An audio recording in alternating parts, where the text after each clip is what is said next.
Hello viewers, I welcome you all in this today's very important session. And as we have promised, today we are coming with the test discussion of the previous year questions for geography subject. Prelims 2011 is the discussion what we are going to take now. So let's move ahead with our first question. So as you can have a look on your screens that the first question says, the Brahmaputra, Irrawaddy and Mekong rivers originate in Tibet and parallel mountain ranges in their upper reaches. So this is telling about that, these three rivers, they originate in Tibet. And as you can see in the map, this is your Mekong River, this is your Brahmaputra River, and this is your Irrawaddy River. So these three rivers, they are originating in Tibet. Thereafter, the question says that of these rivers, Brahmaputra makes a U-turn in its course to flow into India. Definitely, we all know that Brahmaputra takes a U-turn. You can see over here that Brahmaputra, it originates at Mansarovar and then it flows here, and then from Namcha Barwa, it takes a U-turn. This is called the syntaxial belt. And here at Nanga Parvat, the Indus River also takes this type of turn. Okay, so this is what has been told to you. You can see in this map clearly that this is Brahmaputra, and here somewhat near Namcha Barwa, this is taking a syntaxial belt. This is called a syntaxial belt, or it is also known as Great Belt. Okay, this is also known as Great Belt. A U-turn is taken over, and even Indus River also takes it near Nanga Parvat. So of these river, Brahmaputra makes a U-turn in this course to flow into India. This U-turn is due to, now look over to the options. The first option says that uplift of folded Himalayan series. Second option says syntaxial bending of geological young Himalayas. Now this second option B is definitely correct. Everyone knows it. But there can be a confusion with option A. Option A can also be a right option, that uplift of folded Himalayan series. But this option, if it would have been correct, then rivers like, Teesta or Mahakali, these all rivers would have also, taken this U-turn, but they have not done so. So when we talk about the accurate answer, then it would be option B. Option B, that is syntaxial bending of geological young Himalayas. So this would be the correct option. Geotectonic disturbance in the Tertiary Fold mountain chains. No, this is not correct. So correct option is B. Option A can also look like to be correct, but it's not correct, because we can correlate it with other factors, not directly, but other factors. If you ask yourself that rivers Teesta, Mahanadi, Mahakali, these are rivers are also originating from there, and uplift of folded Himalayan series have not affected the U-turn of these rivers. So it is due to the syntaxial bending. This is very well written statement explained in NCERTs also. So here option B is correct. Okay. Now let's look over to the next question, that is question number 2 on your screens. The question number 2 says, the Himalayan range is very rich in species diversity. Now it is saying that Himalayas, it has very rich diversities of several species. Which among the following is the most appropriate region for this phenomenon? Okay, so this is the question which is in front of you. Now, if you see the Himalayan range, say for example, if this is your height, and if this is your Himalayan range, then here plains are there. Then we can see here, tropical diversity in tropical plants can be seen. Then here subtropical you can see. Okay, then here you can see alpine. Above you can see tundra, and then here it is snow.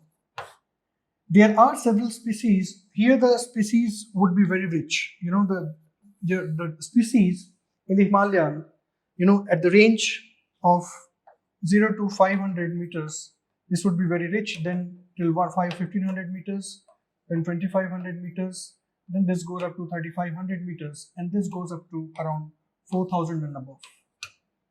So this is how the species are divided within the Himalaya, and you have been given options for that. First option is it has high rainfall that support luxuriant vegetative growth. This is not correct because Himalayas don't have high rainfalls. High rainfalls can be correlated with rainforest, evergreen rainforest. So option A is not correct. Option B is it is a confluence of different biogeographical zones. This is what is different biogeographical zones, So it has so many biogeographical zones because of the change in altitude. And as we know that any biodiversity takes place because of several factors, where the factors can be heat, factors can be sunlight, factor can be temperature, all these factors, then these the quality of the soil on which the vegetation takes place, that also matters. And obviously at such a height, the temperature is also very high. So whether it is plant species or animal species, it is not very easy for any species to survive at this height. Yes, some trees are there which can survive in snowy regions also, like fir, pine, all these type of trees. But this is how this Himalayan biodiversity range is divided in. So option B seems to be correct over here. Option C says exotic and invasive species have not been introduced in this region. This is not correct. Exotic species are the species which are not native, and your invasive species are the species which are also not native, but these species, they disturb the local ecosystem a lot. So that cannot be saved. We have seen many species which are not invasive, but they are present over. So option C is also incorrect. Option D is it has less human interference. This also does not seem to be very correct, because yes, if the statement would have been that depleting biodiversity, one of the reasons can be human interference, but option D in this question does not seem to be correct here. So as we see to the option, what we have discussed, the option B is the correct option for question number 2. Okay, now let's look over to the next question. That is question number 3 on your screens. Now this question talks about rivers and also about the biodiversity and wildlife. Very special site is there, I'll tell you. It's talking about that. The question says that 2 important rivers, one with its source in Jharkhand and known by a different name in Odisha, okay, and another with its source in Odisha, merge at a place only a short distance from the coast of Bay of Bengal before flowing into the sea. This is an important site of wildlife and biodiversity and a protected area. Which of the one following could be this? Now, options are given A, B, C, D. All these options are given. This I won't say is a very easy question, but yes, if you are from Odisha, or if you have read detailed geography of rivers and maps and all this is basically a map-based question. So if this has been done by you, then you can answer this question. Now, 2 important rivers, one with its source in Jharkhand. So Brahmani River is one of the river which flows in Odisha, which has source in Jharkhand, that is South Koel River, and Sankh River. These 2 rivers, they join together, and it is known by the name as Brahmani in Odisha. And the second river would be Baitarani River. Now, Baitarani River, it originates in Odisha only, near the Gupta Ganga hills. So these 2 rivers are basically talked about in this question, and it passes through this Bhitarkanika, which is your first option. We'll see the map over here. See, this is your Brahmani River, and this is your Baitarani River. This originates from Odisha only, it's not from Jharkhand. But this river, the South Koel River, this is coming from Jharkhand, and this is your Brahmani River. It goes like this, and it somewhere meets Baitarani River over here. This place where it meets is called as Dharma Mount. Okay, so it meets at near Dharma Mouth, and this is your Bay of Bengal. So this is the place where it meets. And now, if you go to the map and if you see, the location of uh, this Bhitarkanika, this is a Ramsar site also. This Bhitarkanika is a Ramsar site. So this area, this is where your Bhitarkanika is. This area. Okay, and the river, this river, these two rivers, they are passing through it. So this is the correct answer. This is a fact-based question. There is nothing to explain as such. If you know this answer, then you can answer this. So here, correct option is option A, that is Bhitarkanika. Okay. Now let's look over to the next question on your screen. Now next question says that the 2004 tsunami made people realize the mangroves can serve as a reliable safety hedge against coastal calamities. How do mangroves function as a safety hedge?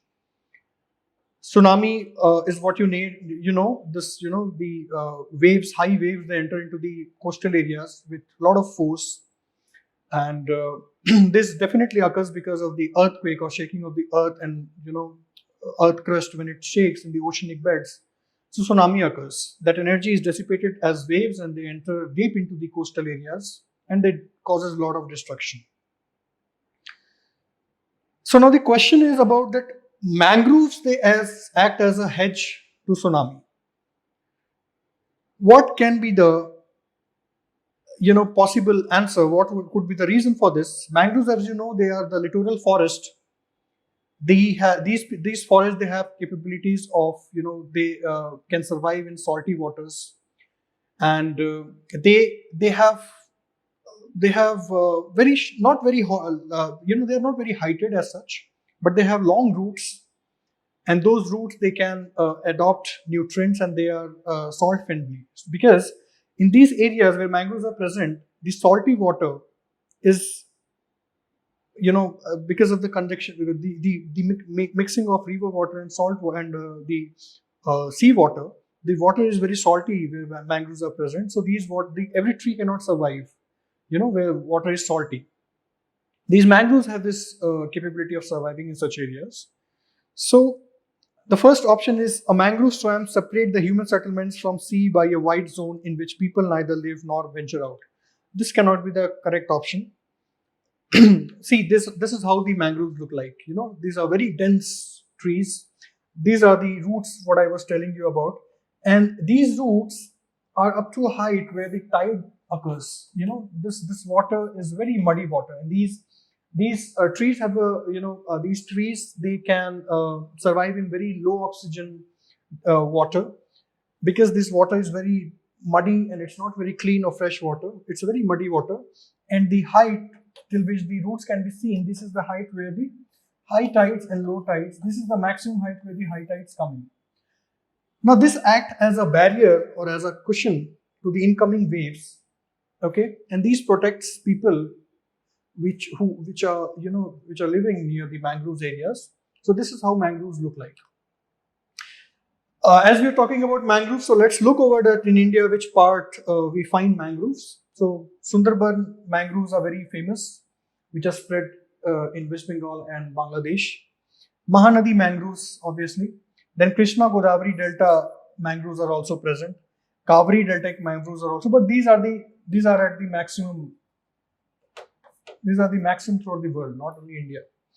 Mangroves are also found in Gujarat, Run of Kutch area, and Gulf of Cambridge area. In Goa also, Ratnagiri mangroves are found. Andaman Nicobar Islands also mangroves are. Some mangroves can also be found in corals also. So these are the areas in India where mangroves are found. Okay, there are specific conditions for the growth of mangroves, and that is why mangroves, you can see, this is the world map where mangroves can be found. So you can see that mangroves are found in this latitude, tropical and subtropical latitudes, because mangroves, they need some amount of heat to be ecologically sustainable, because heat is very important for mangroves, because that heat, it plays a role between the salt concentration in the water. So heat plays an important role, because of which it lies between tropical and subtropical areas. Okay, so this is the reason why mangroves are very much found over in India and in coastal areas. Okay, so let's look over the options now. First option is not correct, that we have discussed. Second is that the mangroves provide both food and medicine which people are in need on of after any natural disaster. This cannot be the correct answer. We are talking about the tsunamis, how mangroves they hedge the tsunamis. So this is not correct over here. C is the mangrove trees are tall with dense canopies and serve as an excellent shelter during a cyclone or tsunami. This seems to be correct, but mangroves are not very tall trees. They are dense, definitely, but they don't have very, large height. They're not very tall trees. So C is also not correct. D is the mangrove trees do not get uprooted by storms and tides because of their extensive roots. This is definitely correct. They don't get uprooted, and that is why they stand over in front of tsunami and they give a hedge, they give a shelter to the people or to the areas that are lying behind. So as we can see here by the option D is correct over here. Okay, so this is option D. Let's look over to the next question. That is question number 5 on your screens. This question says, following are the characteristics of an area in India. You have been given some temperature, some rainfall, measurements of an area, and you have been asked that which of the following crop is likely to be, grown over in this type of areas. First option is hot and humid climate. Annual rainfall should be around 200 centimeters. Hill slopes at an altitude of 1,100 meters. This hill slopes guides you very properly that these are the hills in the southern India. Okay, or it can be in the areas of low-lying areas, but again the temperature and the rainfall 200 centimeters is not available throughout the country. So it is somewhat near the Western Ghats area only. Fourth is annual range of temperature 15 degrees to 30 degrees Celsius. Okay. Now what are the options? First is mustard. See, mustard, this needs around 60 to 100 centimeter of rainfall. So this is not correct. Cotton, again, now cotton, if you see, what are the options over here? Options are that the hilly slopes at 100 meters. So cottons are not grown on hills. These are grown on black soil, this we know. And if you talk about the temperature also, the cotton needs around 50 to 75 centimeter of rainfall. Definitely temperature should be high, but rainfall is also a factor. Then this height is also a factor. So mustard and cotton, these are wiped off. Option D is Virginia tobacco. Now Virginia tobacco, they survive up to maximum of 100 centimeter rainfall. Tobacco does not survive in areas where it's more than 100 centimeters of rainfall. They need a temperature of around 15 degrees Celsius to 20 degrees Celsius. And if you go above 100 centimeters, then this crop is destroyed. So this is also not correct. Correct option is option C, that is pepper. This pepper, this is found in areas of Nilgiri Hills. It is found in Tamil Nadu, Kerala, Karnataka area. So in Nilgiri Hills, a lot of pepper is found. So these spices are grown in these areas only, and this is a particular requirement for pepper to be grown.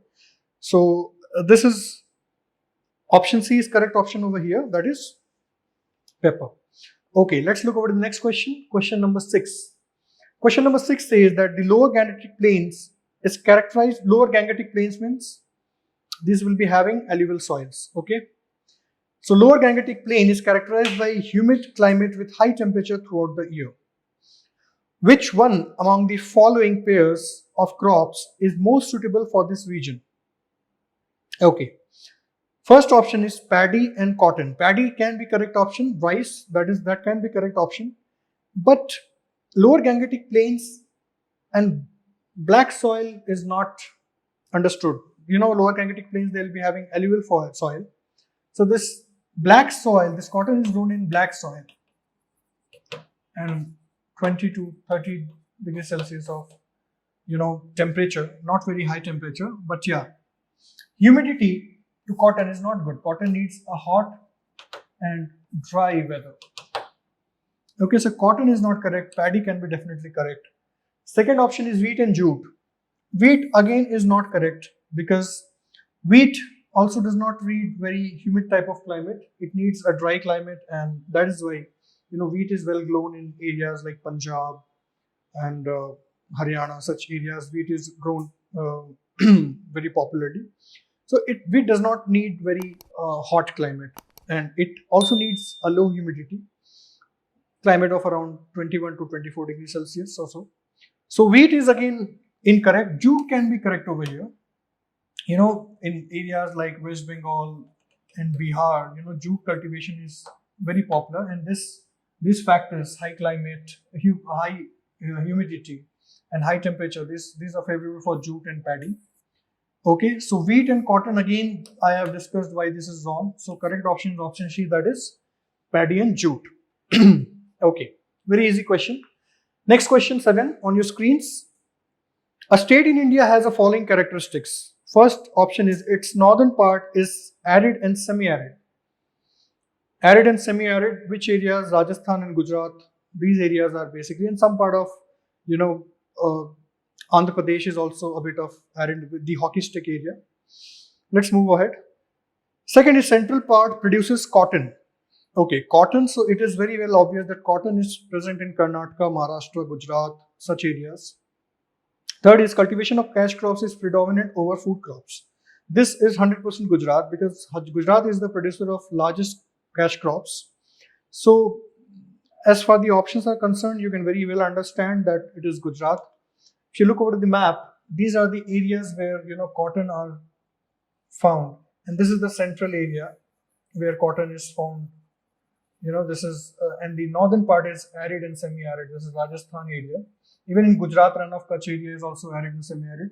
So this is the central part of Gujarat, and cotton is the correct option.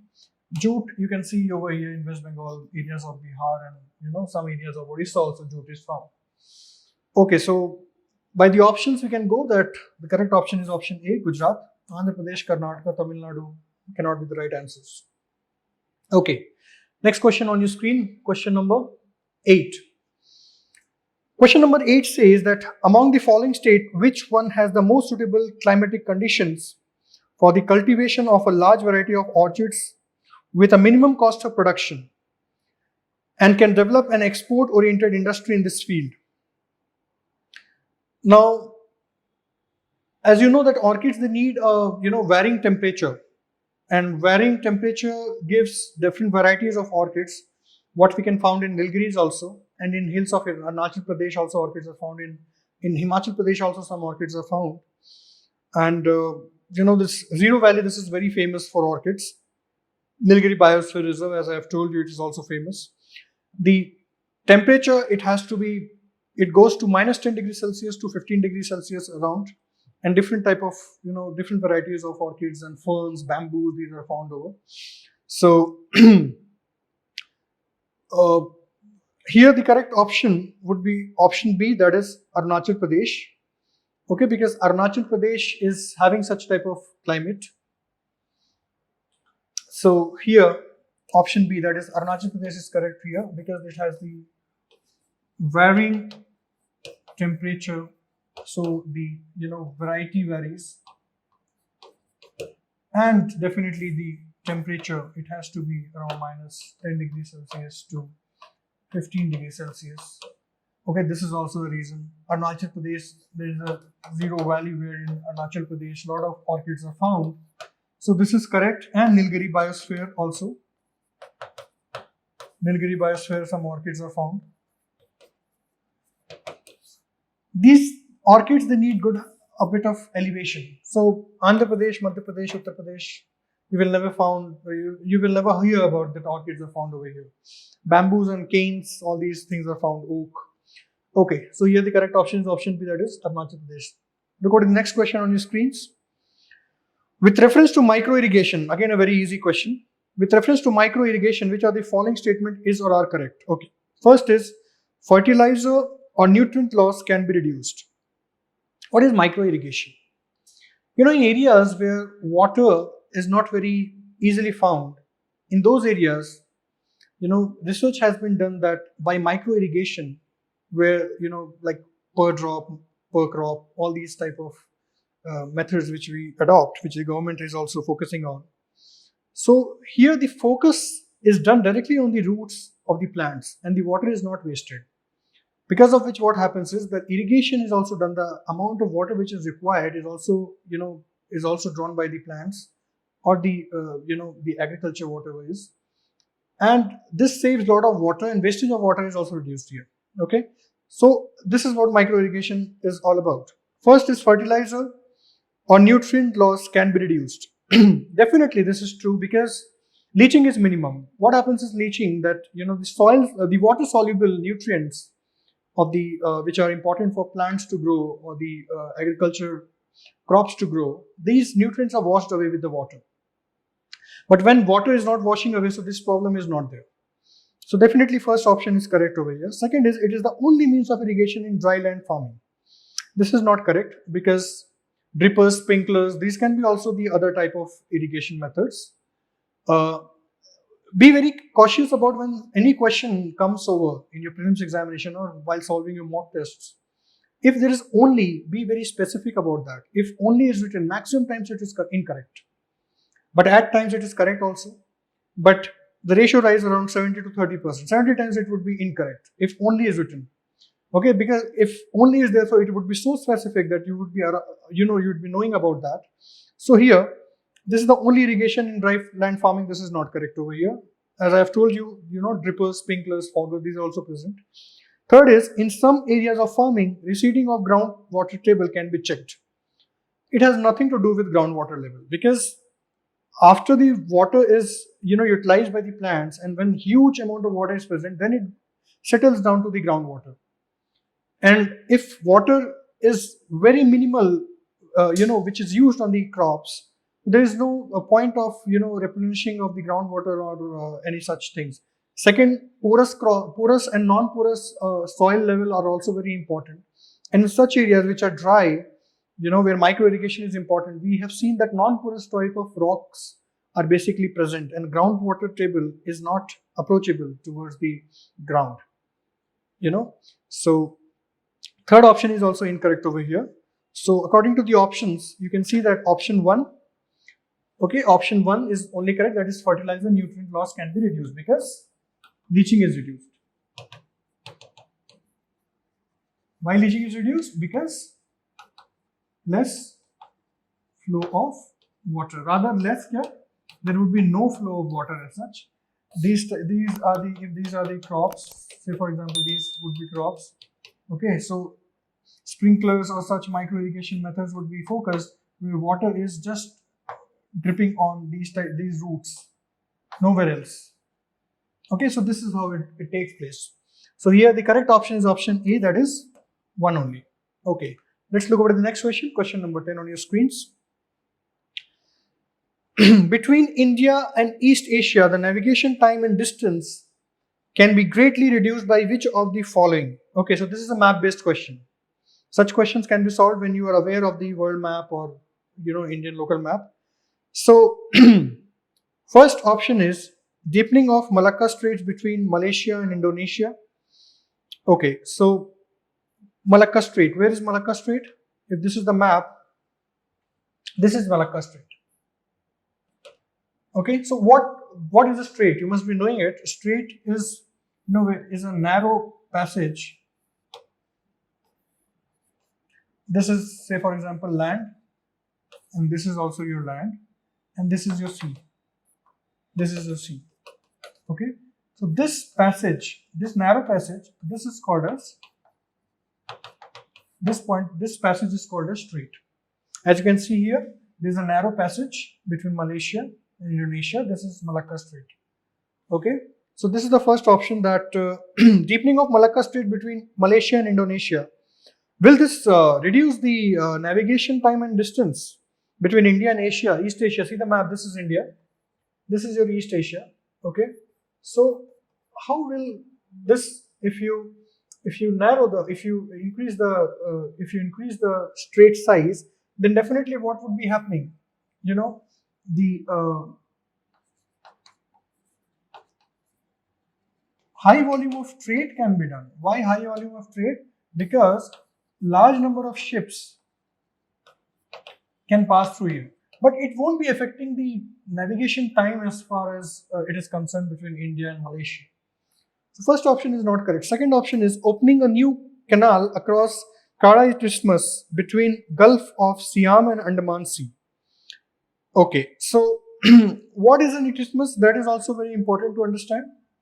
You know, when this type of topography can be seen, where this is land,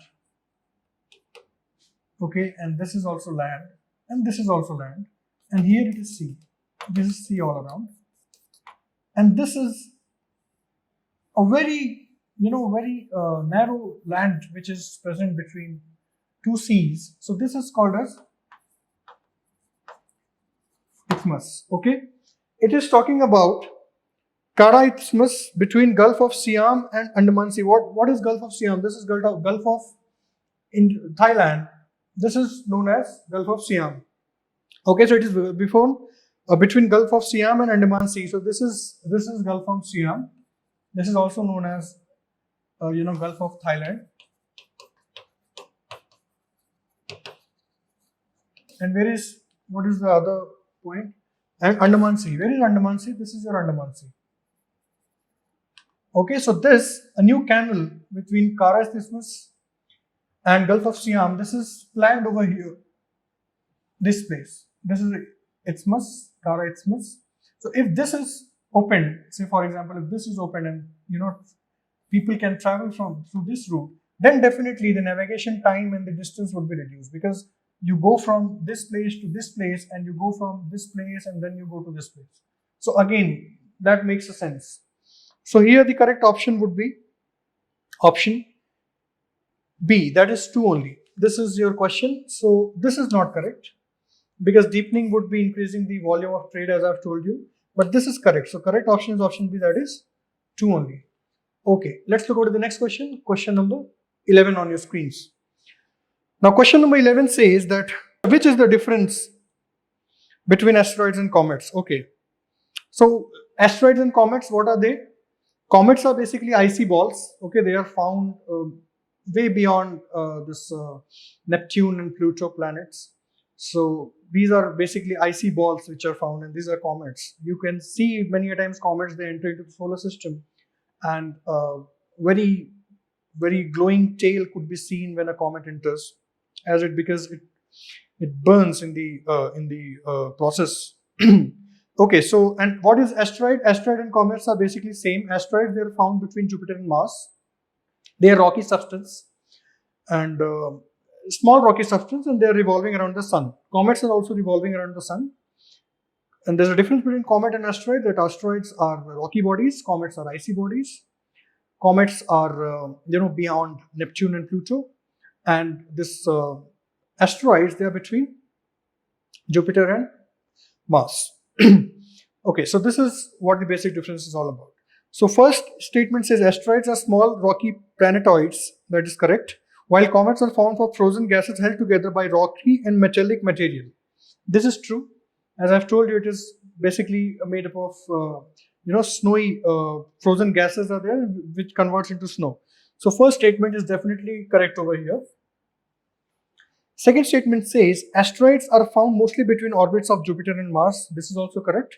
While comets are mostly found between Venus and Mercury. No, this is not correct.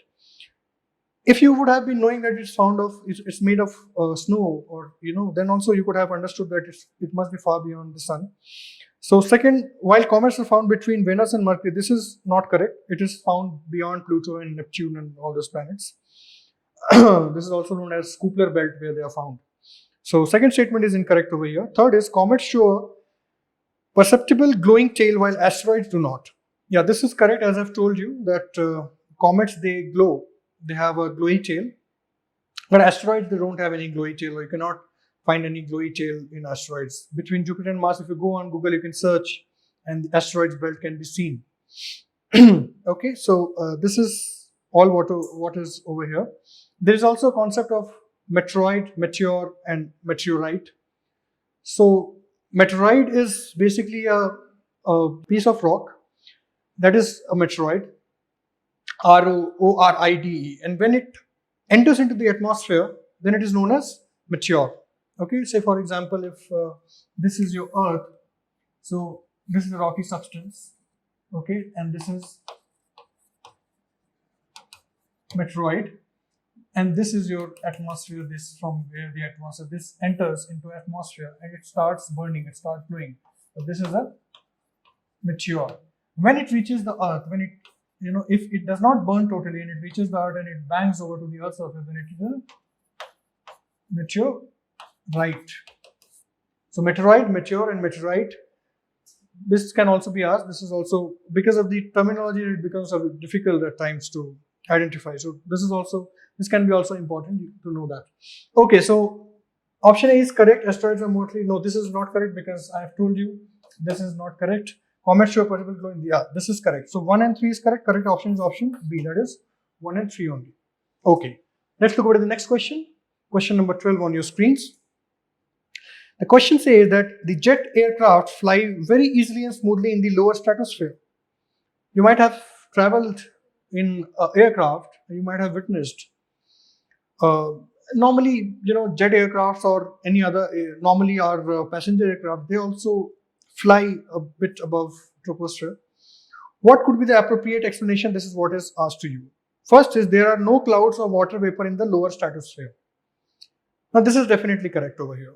Okay, let me first explain you the formation. So this is your troposphere, this is your Earth. Okay, then is your troposphere. Above troposphere and between lower troposphere there is a layer which is known as tropopause. Okay, and then is your stratosphere, which lies from around 10 to 50 kilometers. Above stratosphere again there is stratopause. We don't need to go to stratopause. We have to focus on tropopause and stratosphere. So here tropopause is there. Now, if you would have read it, there's a this tropopause, all the airs, all the weather systems, all the disturbances in the atmosphere, it takes place between in the tropopause only till troposphere till tropopause. Even the vertical airs, they also reach up to the tropopause, get colds, the warm air which rises up. It goes only till tropopause. It gets cooler over there because of the temperature, and again it starts sinking down. Okay, water vapor. How water vapor is present? Because water vapor is taken from the Earth itself, from the atmosphere, and it reaches the atmosphere through it heats up, and water converts into water vapor. And this water vapor also reaches till tropopause only in the troposphere, lower stratosphere, because again these water vapors, they reach up to tropopause, become icy crystals or becomes dense, and they fall again back. So clouds need water vapor to be formed. So clouds can only be found below tropopause. Many times when you fly on your aircraft also, you can see clouds below you and you see a very clear sky and a horizon can also be seen. Because in this area above tropopause, there is no wind because there is no movement of air. As I've told you, below tropopause, the movement of all the disturbances are occurring here. Second, there is no wind, there is no water vapor, so there is no cloud formation. So it's totally clear atmosphere over there. And that is the reason why in the lower, atmosphere, this jet airplanes, they fly. Okay, lower stratosphere. So what is the option given? There are no clouds or water vapor in the lower stratosphere. That is correct. There are no vertical winds in the lower stratosphere. This is also correct. There is no vertical wind also, and there are no cloud formations also. What is the correct option here then? Correct option is option C. That is both 1 and 2. Okay, let's look over to the next question. Question number 13 on your screens. The question number 13 says that westerlies in southern hemisphere are stronger and persistent than in northern hemisphere. Why? This is your Earth. This is the northern hemisphere. Above the equator is northern hemisphere. Below the equator is southern hemisphere. Okay. Westerlies in southern hemisphere are stronger and persistent than northern hemisphere. Okay. I will not be going into details of what are westerlies, what are trade winds and all those things, but westerlies are basically found between 42 degrees, 60 degrees of north and south. Okay. This is your zero. This would be somewhere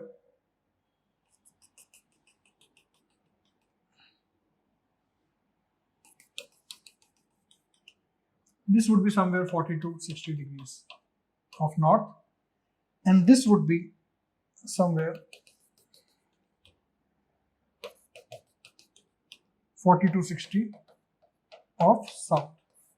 So this is the place where westerlies are flowing. Westerlies are basically flowing in the western direction from west to east, so they are westerlies. Flows into 40 to 60 degrees north and south of latitudes, as I've told you. Okay, so southern hemisphere has less land mass as compared to northern hemisphere. Let's see. This is your southern hemisphere. Here the land mass is very less. And here, full Europe and Asia and all these Russian countries, Tajikistan, all these. So land mass is definitely over here. Now westerlies in southern hemisphere are stronger and persistent than northern hemisphere. In southern hemisphere, you can see that there is no land mass, so there is no friction between the westerlies. Westerlies are winds which are flowing in a particular direction. So first option here seems to be correct. The southern hemisphere has less land mass, which you can see, to the northern hemisphere. Okay. Second is Coriolis force is higher in southern hemisphere as compared to northern hemisphere. See, Coriolis force this is an apparent force. Okay, it is equal in all the latitudes. It is maximum at the poles, minimum or zero at the equator, and the Coriolis force at 10 degrees, say for example 10 degrees north and 10 degrees south will always be the same. 5 degrees north and 5 degrees south will be same. So Coriolis force has nothing to do with that. And it is not higher in southern hemisphere or compared to. This is not correct over here. Okay. So what conclusion we get? That this statement is definitely correct. First statement is definitely correct. The southern hemisphere has less land mass. So westerlies in southern hemisphere are stronger. This is basic thing. The speed of wind would be more where the friction is less. So here first statement is correct. So correct option is option A, that is 1 only. Okay. Now let's look over to the next question. Question number 14 on your screens. What is question number 14? It says that what could be the main reason for the formation of African and Eurasian desert belt? First statement says that it is located in the subtropical high pressure cells. What is subtropical high pressure cells? Pressure belts you must have read. If you have not read, then we will discuss it in our classes when we will reading about the climatology. Pressure cells would be discussed. As far as a simple concern if I give, then I can explain you that these are the pressure belts. Pressure belts are basically, dynamically induced, and they are because of the presence of sunlight. So this heat is determining the pressure belts. This is zero equator. This is having low pressure. This is having high pressure, subtropical high. Then again, subtropical high would not be would be at Tropic of Cancer, and Tropic of Capricorn will also be subtropical high. Then will be coming, this is your subtropical low. So what is the statement? That it's located in the subtropical high pressure belt cells. This is subtropical high pressure and this is the subtropical high pressure cells. So this is definitely correct statement over here. So first statement is correct. Okay. It is under the influence of warm ocean currents. No, they are not under the influence of warm ocean currents, rather they are in the influence of cold ocean currents.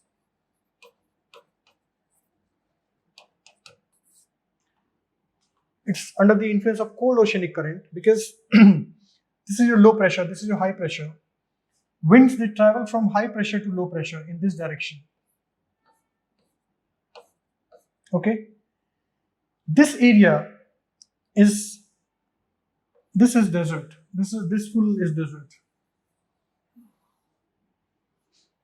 So this area is desert because there is no, when the winds are coming from east direction, when the easterlies are coming, then they are not having any, because they are cold current, so they are not having any moisture in it, so they cannot cause any rainfall. In the other direction, when westerlies are flowing in, when the equator it rises up, then the westerlies start flowing in the direction, and the westerlies, after the equator it sees that it rises up, then what happens is that westerlies they start to flow in this direction. So these they cause rain over in this area, and then again this area is totally dry. Okay, same is the condition over here. Some areas of this portion they are not having desert, but again the desert starts. This Caspian Sea and Mediterranean Sea, this brings in moisture, and this area is not having deserts. But all those areas where moistures cannot reach tropical belts, when we'll read it more in more details. So all these areas where moisture cannot reach and the cold pressure, high pressure belts are there. So in such areas, deserts are basically found. So this statement is incorrect. This is cold oceanic currents. Okay. So correct option here is option A, that is one only. Okay. Now let's look over to the next question. Question number 15 on your screens. Layer in the Earth atmosphere called ionosphere facilitates radio communication. Why? The very easy question. It's given in 8th NCERT or so. First is, now where is ionosphere? It is around 80 to 300 kilometers above the mesopause. Okay, so above the mesosphere it is ionosphere, and this ionosphere is called as ionosphere because it is having ions which are charged ions are there, and that is the reason why when we start traveling from mesopause to above heights, the temperature starts to increase because these ions they get heated, and that is why the temperature also increases. Okay, so first option is the presence of ozone causes the reflection of radio waves to Earth. This is not because of the presence of ozone, it is because of the presence of ions, as I have told you. So first statement is incorrect over here. Second is, radio waves have a very long wavelength. That is true. Radio waves have very long wavelengths. These are the radio waves. And see the wavelength what they have. Because of these long wavelengths, only the radio waves can travel through long distances, and maximum long distance communication they are through radio waves only. So this is the band where radio waves are found, and the wavelengths are very large. Here the wavelengths are very less. In the -13 and here 10⁻3, you can feel that there is a difference between the wavelengths of radio waves and other waves like X-rays and gamma rays and all. Okay, so it's well understood that this radio wave they get deflected by the ions which are present, the free electrons that affect the radio waves and the radio communications also. Alright, so here this is correct. This is incorrect over here. So this is incorrect. Radio waves have very long wavelength. Yes, this because of long wavelength they can travel long distances. This is correct over here. So correct option is option B, that is 2 only. Let's look over to the next question. Question number 16 on your screens. If a tropical rainforest is removed, it does not regenerate quickly as compared to a tropical deciduous forest. This is because a tropical rainforest, they are in India, they are present in Andaman Nicobar Island, Western Ghats, some parts of Meghalayan areas. Funneling effect occurs and rainfall occurs. So tropical rainforests are found in here, there. Now, tropical rainforest will be having a very high temperature, and because of that high temperature, there would be very high rains also. Afternoon rain showers are very popular in tropical rainforest. Now, if you remove whole of the tropical rainforest, say for example, you remove whole of the tropical rainforest or you remove such area, what would be the condition? Just think of it. There's no rainforest, there's no forest, but rains are continuously occurring. Now, when rains are continuously occurring and sunlight is also penetrating deep, because there is no forest and there is nothing to block the forest, but in tropical rainforest, sunlight does not reaches the ground, and that is why the tropical rainforest trees are very long, because they keep on growing in the search of sunlight. Survival of the fittest. So in such condition, rainfall is continuously taking place, and very high heat is also taking place because these are somewhat near 0 to 10 degrees of latitudes. Now, high rainfall will cause leaching. All the nutrients which are water soluble, they will be taken off by the rains. So when there is less nutrient available, then how will it regenerate itself very quickly, very fast? And second is high intensity of sunlight. That is also a factor. Okay, so first statement, first option, the soil of the rainforest is deficient in nutrients. This is definitely correct over here. Second is, propagals of the trees in the rainforest have poor viability. No, this is not correct. The rainforest species are slow growing. This is not correct. The rainforest species are not slow growing. They grow very fast and that's why it's very dense. So option C is also incorrect. Exotic species invade the fertile side of rainforest. No, this is also incorrect. If any species they invade the fertile soil, then finally the growth of the trees and all the other plants will take place. But that's not the condition, because high rains will wash away the nutrients by leaching. Okay. So here correct option is option A. There's nothing to explain and there's nothing too difficult about it. Let's look over the next question on the screen. Question number 17. Consider the following statements. First is, biodiversity is normally greater in the lower latitudes as compared to the higher latitudes. Latitudes, what are latitudes? 0 degree, 10 degree north, 10 degree south, 20 degree north, 20 degree south. These are latitudes. Equator is a latitude, 0 degree. Tropic of Cancer, Tropic of Capricorn, 23.5 north, 23.5 south. Then again, these are latitudes. Okay. So what is the statement? Biodiversity is normally greater in the lower latitudes as compared to the higher latitudes. This is correct. In evergreen forests, they are found near equators. And evergreen forests have the highest biodiversity. What is biodiversity? It's basically the different type of organisms. It can be species, it can be plants, it can be animals. These all are part of biodiversity. Okay, so they are maximum in equator. If you don't know the answer, just think like that. They are maximum at the equator. Why? Because growth of any organism, any plant, any species, it depends upon many factors. It depends upon temperature of a place. It depends upon the nutrients which are available. All those factors, water, sunlight, all these things are important over. Okay, and that is why you can see that the most populous areas in the earth, they are basically tropical and subtropical areas. Diversity is very high. When you go to Antarctic or Arctic circles, at the poles, when you go to the poles, do you find a lot of diversity? Do you find a lot of biodiversity? No, you will not. Particular species are there which are found over there. And that is why life is not very easy. Okay, so biodiversity is normally greater in the lower latitudes. Lower latitude 0 degree maximum. You can see this diagram also. This is how it shows that biodiversity is the maximum at equator, and then it starts to reduce as it moves towards the pole. So first statement here is definitely correct. Okay. What is the second statement? Along the mountain gradients, biodiversity is normally high in the lower altitudes as compared to higher altitudes. This is also the same reason. Because the temperature will vary, amount of sunlight will vary, rainfall will vary. These things will vary. That is why when if this is this is the mountain biodiversity, what we can see in a normal small diagram.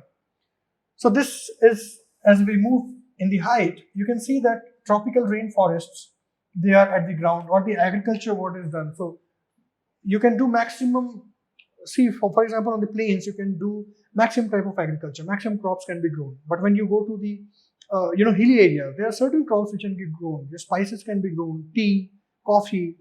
Again, there is a factor of temperature, rainfall, all these things are also important. So as we move away when we increase the altitude also, then at the highest altitude we just found ice and snow. lot many biodiversity cannot be found. And biodiversity increases as we move down. Tropical rainforest, temperate deciduous forest, then needle-leaf forest. So above, at some height, say for example 2,000 meters to 3,000 meters, you will find only needle-leaves type of forest. Then tundra will come, only fine, fir, juniper, all these type of trees will be found. Less amount of biodiversity. Maximum population at the base, minimum at the top, because biodiversity is less at the top. Biodiversity includes plants, animals, all of them. So definitely this second statement, along the mountain gradients, biodiversity is normally greater in the lower altitudes because several factors are there. But this is also correct. It is very difficult to survive in high temperatures for any organism. You need a minimal temperature to survive. So second statement is also correct over here. Correct option is option C, that is both 1 and 2. Okay. Let's look over to the next question. Question number 18 on your screens. La Nina is suspected to have caused recent floods in Australia. Okay. How is La Nina different from El Nino? What is El Nino and La Nina is again a concept. If you go on YouTube, you can you can search El Nino and La Nina by Ronak Shukla and you can get. I have taken a separate video on El Nino and La Nina where full explanation is done. But still, a sort of diagrammatic representation we can see. See what happens in normal situation. This is Pacific Ocean. This is your Australia. This is your Peru coast. This is your equator. Okay, this is your equator. And along the equator, the water of the sea gets very heated. Why? Because of the equator, temperature is very high because of the straight direct intensity of the sunlight. But temperature is very high over here because the water is very warm. Now trade winds are coming in from this place, from Peru, and they are moving towards the Australian coast. These trade winds, when they become very strong, so what happens is that they take all the warm water above the surface and all the warm water is collected at the Australian coast, eastern coast of Australia. And this place, it has cold water. This Peru coast, this has cold water. And because of this movement of water, this displacement of warm water from Peru coast to Australian coast, it gives a rise in the sea level in Australian coast, and that is why dwelling up of cool water from the bottom takes place, and lot of fishing grounds also occur because of this. And this is what happens in normal situation. In El Nino situation, what happens is the situation get reversed. And what get reversed here? All the situation is same, but these trade winds, they become very weak. When the trade winds, they become weak, what happens is that the warm water cannot be taken away and collected in the Australian coast. And so what happens is that the warm water, they returns to the Peruvian coast. And this Peruvian coast warm water occurs here, and then heavy rainfall because of this area being warm, and heavy rainfall and floods and all these things, they occur during El Nino situation. And the normal opposite of El Nino situation is what is La Nina situation. So normal situation can also be said as La Nina situation. So this is what is the difference all about. Now this is the basic, okay, and when this area is having high rainfall, so there would be droughts, here would be floods. Normally, in normal conditions, very high rainfall occurs in the eastern coast of Australia. So this type of conditions, they occur. Let's get back to the question. The question says, first statement, La Nina is characterized by unusually cold oceanic temperature in equatorial Indian Ocean. This is not equatorial Indian Ocean, this is equatorial Pacific Ocean. This is Pacific Ocean. So very silly mistake done by UPSC, but this statement is incorrect. Okay, this is equatorial Pacific Ocean. Second statement, El Nino has adverse effect on southwest monsoon of India, but La Nina has no effect on monsoon climate. No, as I've told, El Nino and La Nina both are opposite. So if El Nino is having adverse effect, La Nina will be having positive effect. Positive effect means La Nina will be having greater impact on monsoons in India, and monsoon would be very good during La Nina conditions. During El Nino conditions, monsoon is not that good, and this occurs in every 4 to 5, 6 years. So second statement is incorrect over here. Okay, it has positive effect. Now, how this effect takes place, that is a part of full discussion of Indian monsoons, and that I'll discuss over there. But as far as this question is concerned, first and second both statements are incorrect. Correct option would be option C, that is both 1 and 2. Okay, no, sorry. Which option is correct? So correct option would be option D, neither 1 nor 2. None of them are correct, both are wrong. Okay, let's look over the next question now. Question number 19 on your screens. Now, question number 19 says, in the context of ecosystem productivity, marine upwelling zones are important as they increase the marine productivity by bringing the upwelling zone. I was just talking about upwelling zone which are created in Peruvian coast. So first option is decomposer microorganisms to the surface. So upwelling zone, what is upwelling zone? The water, the warm water or the water, it moves in any direction, and that removes the above warm water, and this happens because of the movement of wind. And when this water is moved over here, to take place the void of the water which has been moved, the water from the bottom starts to rise up and it reaches to the surface. Now when it starts to rise up and when it reaches to the surface, it brings in a lot of nutrients with it. And nutrients for the fishes are phytoplanktons and all these things. These phytoplanktons, they reach up to the level of the sea or the water, and then this area is attracted by fishes, and fishing ground is very popular over here. Statement says decomposer microorganisms to the surface. Decomposer microorganisms are at a level, these decomposer microorganisms are at a level, and they have nothing to do with upwelling of the of the zone. It has nothing to do with marine upwelling, because those decomposers are not just because of the factor of of the presence of water. There are lot many other factors like temperature, heat, sunlight. Some decomposers, they will be present where sunlight is there. Some decomposers only are present where there is no presence of sunlight. So upwelling zones will not affect them. They will be there for several other reasons as well. So first statement is incorrect over here.